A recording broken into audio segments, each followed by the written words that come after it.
You ask Tiger to solve. This deals with linear equations with one unknown.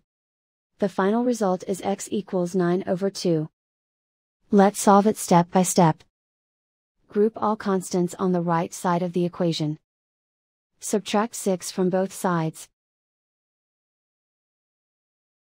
Simplify the arithmetic.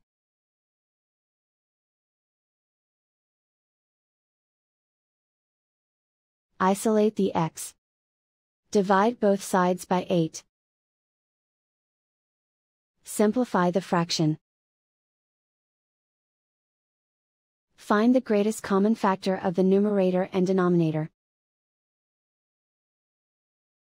Factor out and cancel the greatest common factor.